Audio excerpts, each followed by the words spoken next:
अभी थोड़ी देर का प्रसंग है, उसके बाद आरती होगी।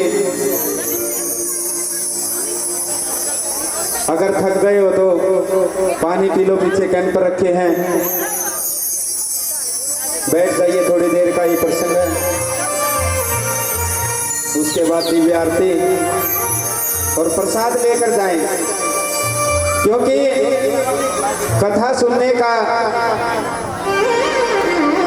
फल कब मिलता है? जब हम यहाँ से फल लेकर के जाएंगे तभी तो मिलेगा, और आपको भागने की लग जाती है।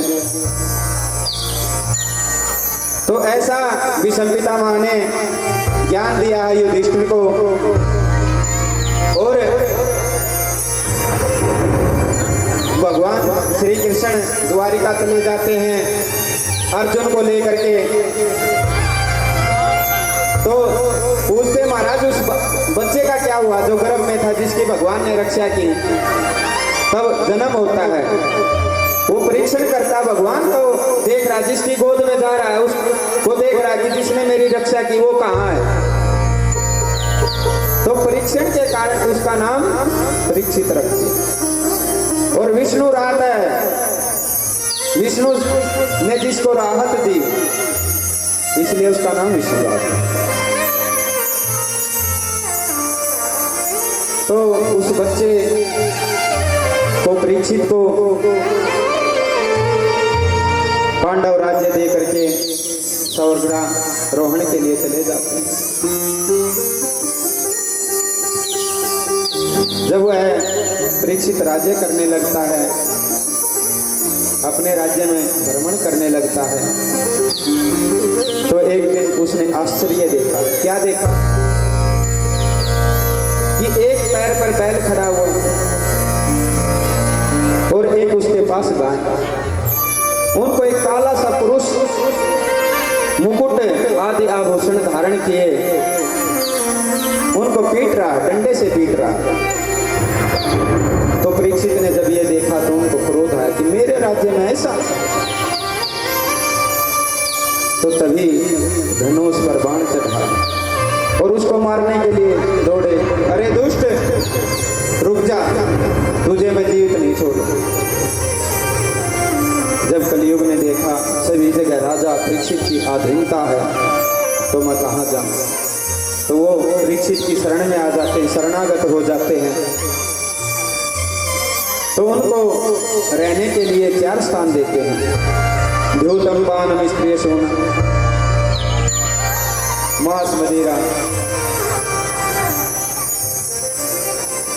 जुआ खेलना, अहिंसा करना इत्यादि। और जब वो निवेदन करता तो उनको 5वां स्थान देते। क्या? सवर्ण, सोना। कैसा सोना? पाप युक्त सोना।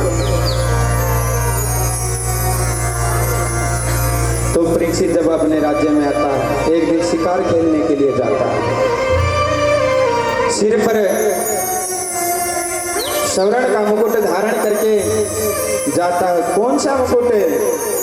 जो जरासंध को मारकर उसका दादा भीम लेकर आया। ऐसे मुकुट को धारण करके परीक्षित जाता। कहाँ? वन में। उसको बहुत भूख प्यास लगती है।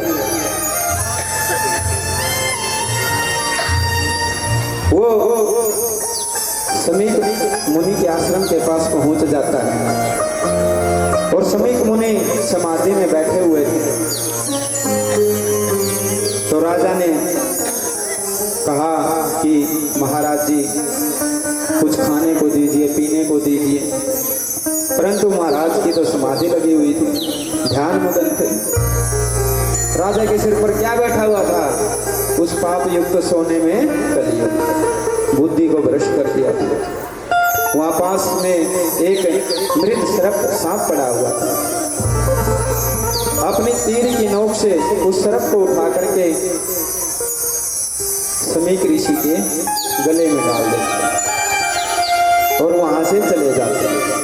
कहाँ? अपने राज्य में। तो उस दृश्य को एक समीक ऋषि का शिष्य देख रहा था।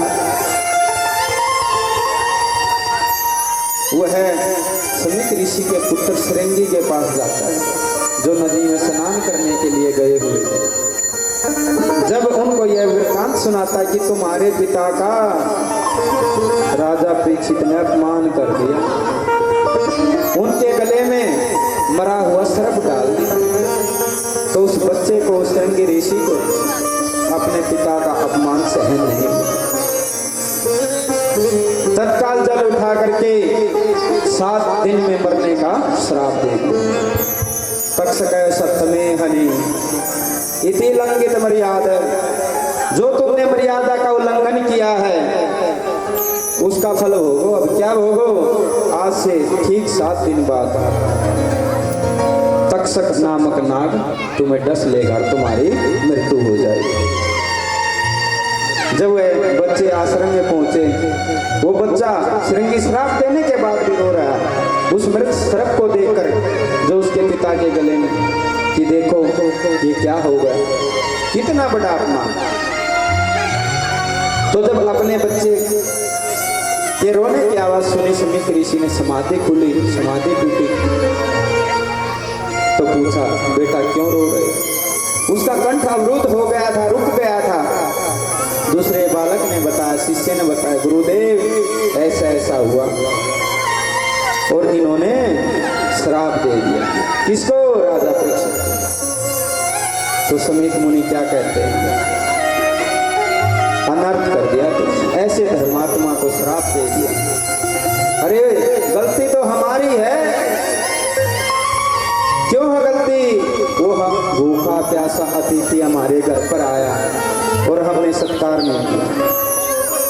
कहा था ना थोड़ी देर पहले, अतिथि देवो भव, सत्कार करना चाहिए। तो समीक मुनि ने अपने एक शिष्य को कहा, राजा के पास भेजा, यह वृत्तांत बताने को कि कोई उपाय करो, आज से ठीक 7 दिन बाद तुम्हें तक्षक ना काटेगा और तुम्हारी मृत्यु हो जाएगी। जब यह वृत्तांत सुनाया, यह घटना सुनाई राजा परीक्षित को और अपने राज्य में मुकुट उतारा, तो एकदम से ही राज्य को त्याग देता है, आभूषणों को त्याग देता है और त्याग लाने करता है, अपने आप को कोसता है कि ये श्राप है, जो ये मृत्यु है, ये मेरे लिए कुछ भी नहीं है। यदि इससे भी कोई कठिन दंड हो या दंड का विधान हो, वो मुझे दो। क्यों? मैंने एक संत का अपमान कर दिया। मृत्यु से भी अधिक यदि कोई कष्ट हो तो वो मुझे दो। देखो ऐसा धर्मात्मा राजा, वो कह रहे कि इससे भी अधिक कोई कष्ट हो तो वो मुझे दो।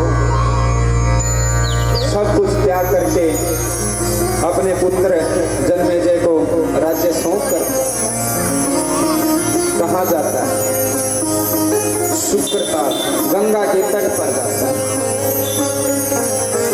ऋषि महात्मा संत साधु अन्य वर्ग, चारों धर्म के लोग, चारों वर्णों के लोग वहां पर पहुंचते हैं। सप्त ऋषि आदि भी वहां पर पहुंचते हैं, इसलिए ये धर्मात्मा है, इसकी मृत्यु टल जाए, नहीं तो कलियुग अपना प्रभाव जमा ले। जब वो सभी एकत्रित होते हैं और अनेकों उपाय बताते हैं, हे परीक्षित तुम ये करो, वो करो, वो करो, तो उसी समय एक कश्यप नामक ऋषि, वो भी कहा जा रहा था राजा को बचाने के लिए। उसके पास क्या था? एक ऐसी विद्या थी,